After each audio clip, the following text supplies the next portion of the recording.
Social media എന്താണെന്ന് മനസ്സിലാക്കുവാൻ ഷൈനിയുടെ മരണവും ആ മരണമുയർത്തിവിട്ട വിവാദങ്ങളും അതോടുള്ള ബന്ധത്തിൽ മാറി മാറി വരുന്ന പ്രതികരണങ്ങളും മാത്രം നോക്കിയാൽ മതി.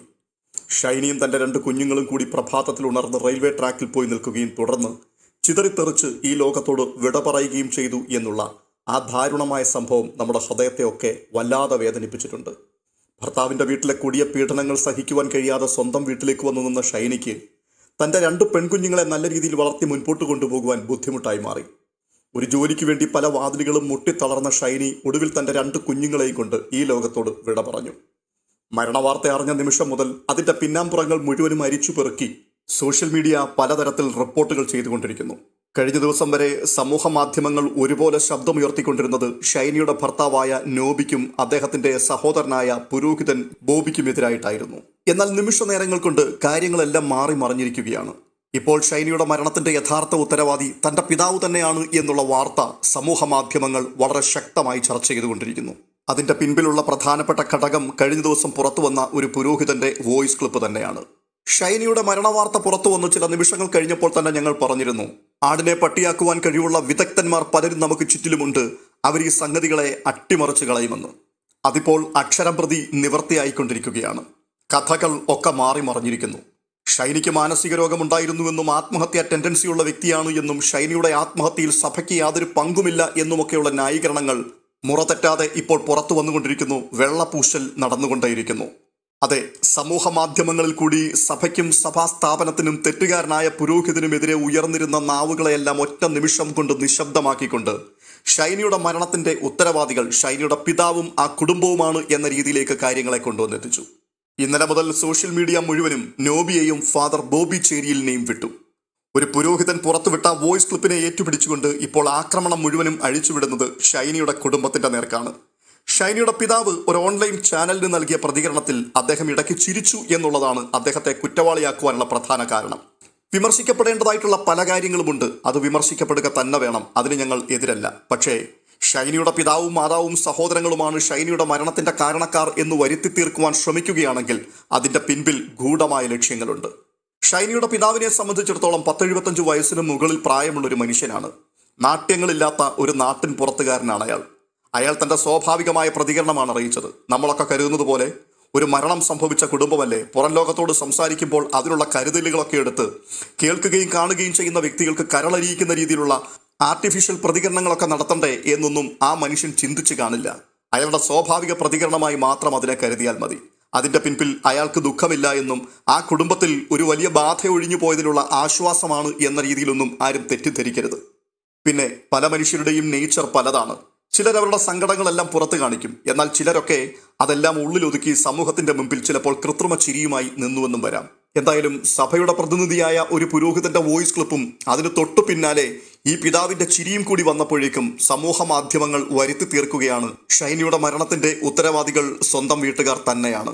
വാസ്തവത്തിൽ ഇതൊരു മഹാപാപമാണ്. യഥാർത്ഥ കുറ്റവാളിയെ രക്ഷപ്പെടുവാൻ അനുവദിക്കുകയും നിരപരാധികളെ കൂട്ടം ചേർന്ന് ആക്രമിക്കുകയും ചെയ്യുന്ന ഈ ഗൂഢശ്രമം സോഷ്യൽ മീഡിയയുടെ മാത്രം പ്രത്യേകതയാണ്. ഞാൻ മുൻപ് പറഞ്ഞതുപോലെ വിമർശിക്കപ്പെടേണ്ട കാര്യങ്ങൾ പലതുമുണ്ട്, അത് വിമർശിക്കപ്പെടുക തന്നെ വേണം. ആ വീഡിയോയിൽ പ്രതികരിക്കുമ്പോൾ ഷൈനിയുടെ പിതാവ് ഭയപ്പെടുന്നുണ്ട്. ഒത്തിരി പ്രതികരണങ്ങൾ നടത്തി കൂടുതൽ പ്രശ്നങ്ങളിലേക്ക് പോയി ചാടുവാൻ ആഗ്രഹിക്കുന്നില്ല എന്ന് പറഞ്ഞ് അയാൾ അവസാനിപ്പിക്കുവാൻ ശ്രമിക്കുകയാണ്. ആരെയാണ് നിങ്ങൾ ഭയപ്പെടുന്നത്? എന്തായാലും ഇത്രയുമൊക്കെ പ്രായമായില്ലേ? എല്ലാ മനുഷ്യർക്കും മരണം സുനിശ്ചിതമാണ്. തൻ്റെ മകളുടെ ജീവൻ എടുത്തവർക്കെതിരെ പ്രതികരിക്കുവാൻ ഈ വാർദ്ധക്യത്തിൽ നിങ്ങൾ എന്തുകൊണ്ടാണ് ഭയപ്പെടുന്നത്? ഷൈനിക്കും കുഞ്ഞുങ്ങൾക്കും ഇല്ലാതിരുന്ന ഭയം ഇത്രയും പ്രായമായ നിങ്ങൾക്കിനി എന്തിനാണ്?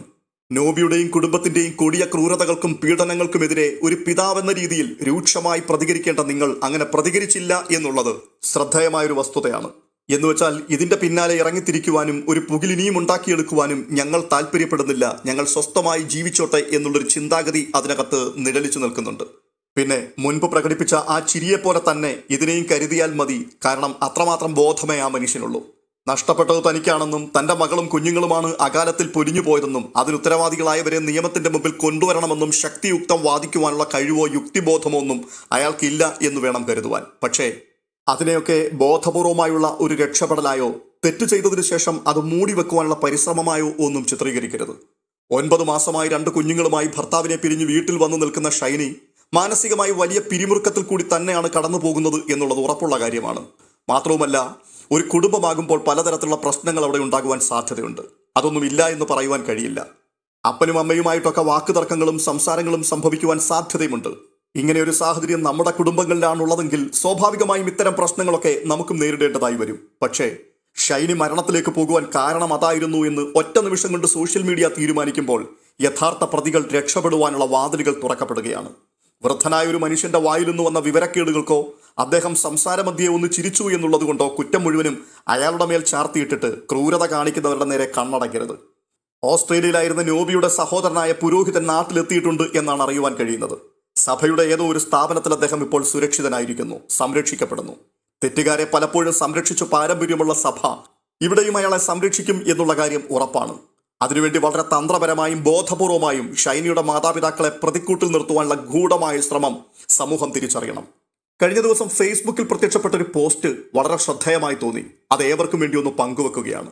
ചുങ്കത്തുള്ള വീട്ടിൽ ഷൈനി എങ്ങനെയായിരുന്നു ജീവിച്ചിരുന്നത് എന്ന് ബോധ്യപ്പെടുത്തുന്ന ചില വെളിപ്പെടുത്തലുകളാണ്. അതിങ്ങനെയാണ് ആരംഭിക്കുന്നത്. ഇന്നലെ ചുങ്കത്തുള്ള ഒരു സുഹൃത്തുമായി സംസാരിക്കുകയായിരുന്നു. മരിച്ച ഷൈനിയുടെ അടുത്ത ബന്ധു. സംസാരിച്ചു വന്നപ്പോൾ അയാൾക്ക് പലവട്ടം ശബ്ദമിടറി. 2-3 വട്ടം എനിക്കും കണ്ണു നിറഞ്ഞു.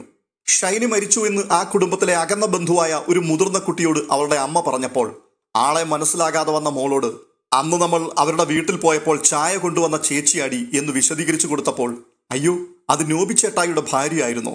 ഞാൻ ഓർത്തു അവരുടെ വീട്ടിലെ വേലക്കാരിയാണെന്ന് എന്ന് പറഞ്ഞ ആ മോളുടെ സംസാരത്തിൽ ഷൈനിക്ക് ആ വീട്ടിൽ എന്തായിരുന്നു സ്ഥാനം എന്ന് മനസ്സിലാകും. മറ്റൊരു ബന്ധു അവരുടെ വീട്ടിൽ വന്ന് ഹാളിൽ ഇരിക്കുന്ന സമയത്താണ് മദ്യപിച്ച് നോബി അതിക്രൂരമായി ഷൈനിയെ മർദ്ദിച്ചത്. വിരുന്നുകാരുടെ മുൻപിലേക്ക് ചവിട്ടുകൊണ്ട് തെറിച്ചു വീണ ഷൈനി ഉരുണ്ട് പിരണ്ട് എഴുന്നേറ്റ് കുടിച്ചിട്ട് വന്നാൽ അതിന് ഭ്രാന്ത എന്ന് പറഞ്ഞ് അകത്തേക്ക് പോയി നെഞ്ചുപൊട്ടി കരഞ്ഞത് കണ്ടു. മതി, ഒന്നും വേണ്ട, ആവശ്യത്തിന് വയറു നിറഞ്ഞു എന്ന് പറഞ്ഞ് അവിടെ നിന്നിറങ്ങിയ ആ ബന്ധു ഷൈനിയുടെ വീട്ടിൽ വിളിച്ച് മോളെ ജീവനോടെ വേണമെങ്കിൽ കൂട്ടിക്കൊണ്ടു പോരെ കേട്ടോ എന്ന് പറഞ്ഞു എന്നറിയുമ്പോൾ ഷൈനി ആ വീട്ടിൽ നേരിട്ട ക്രൂര പീഡനത്തിന്റെ ആഴം മനസ്സിലാവും. അവസാനം നിവൃത്തിയില്ലാതെ അവിടെ നിന്നിറങ്ങി കേസ് കൊടുത്ത് വീട്ടിൽ വന്ന് നിൽക്കുമ്പോൾ പ്രതിപ്പട്ടിയിൽ ക്യാൻസർ ബാധിച്ച അമ്മായിയപ്പന്റെ പേര് കൂടി ഉൾപ്പെട്ടു എന്നറിഞ്ഞ് അപ്പച്ചൻ പ്രതിയാണെങ്കിൽ ഞാൻ പരാതിയിൽ ഒപ്പിടില്ല, കാരണം എന്നെ ഒത്തിരി ദ്രോഹിച്ചിട്ടുണ്ടെങ്കിലും അപ്പച്ചന്റെ കുറെ അപ്പിയും മൂത്രവും കോരി ഞാൻ നോക്കിയ ആളാ. ആ ആളെ ഈ രോഗക്കിടക്കിൽ കിടക്കുമ്പോൾ എനിക്ക് ജയിൽ കയറ്റാൻ മനസ്സ് വരുന്നില്ല എന്ന് നിസ്സഹായതയോടെ പറഞ്ഞ ആ തങ്ക മനസ്സിന് പകരമായി ആ കുടുംബം ചെയ്ത ക്രൂരതകൾക്ക് മാപ്പ് കൊടുക്കുവാൻ മനുഷ്യനായി പിറന്ന ഒരാൾക്ക് കഴിയുമോ? ലോഹയിട്ട ഒരു നാറി പുരോഹിതൻ ചെയ്യാവുന്നതിന്റെ അങ്ങേയറ്റം ചെയ്തു.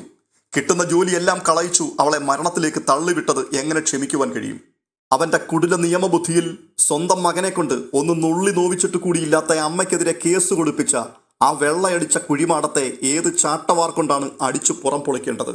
ഈ പുരോഹിതൻ അവരുടെ സ്വന്തം പെങ്ങളുടെ കുടുംബം തകർത്തു. 4 കുട്ടികളുടെ അപ്പനായ ഒരു പാവത്തെ പെങ്ങളിൽ നിന്നും അകറ്റി പെങ്ങളുടെ മനസ്സിൽ വിഷം കുത്തിവെച്ച കൊടിയ വിഷമാണെന്നറിയുമ്പോഴേ അവരെക്കുറിച്ചുള്ള അറിവ് പൂർണ്ണമാവൂ.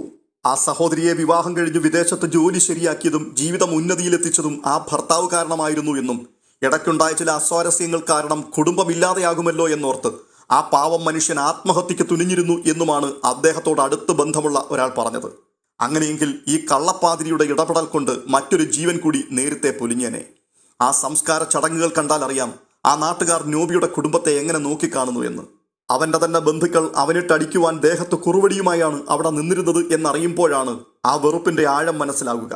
മരിക്കുന്നതിന് തലേ ദിവസം രാത്രി 10 മണിക്ക് ആ മകൻ നിൽക്കുന്ന ബോർഡിംഗ് സ്കൂളിലേക്ക് വിളിച്ച് ആ പൊന്നോമനകൾ ചേട്ടനോട് യാത്ര പറഞ്ഞു എന്നാണ് അറിഞ്ഞത്.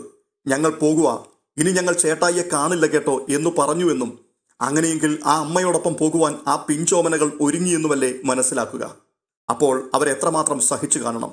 ലോക്കോ പൈലറ്റ് പറഞ്ഞത് വെച്ച് നോക്കുമ്പോൾ ട്രെയിനിന്റെ ചൂളം വിളിയും ഹോണും എല്ലാം ഉണ്ടായിരുന്നിട്ടും ആ മക്കൾ അമ്മയെ കെട്ടിപ്പിടിച്ച് നിന്നതല്ലാതെ ഒന്ന് അനങ്ങിയില്ല എന്നറിയുമ്പോൾ ഓർക്കുമ്പോൾ തന്നെ ഹൃദയം നുറങ്ങിപ്പോകുന്നു.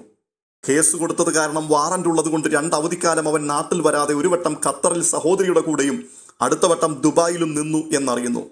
അങ്ങനെയെങ്കിൽ ഈ മരണത്തിൽ അവനെ സപ്പോർട്ട് ചെയ്ത ആ പെങ്ങളും കൂട്ടുകാരനും എല്ലാം ഉത്തരവാദികളാണ്.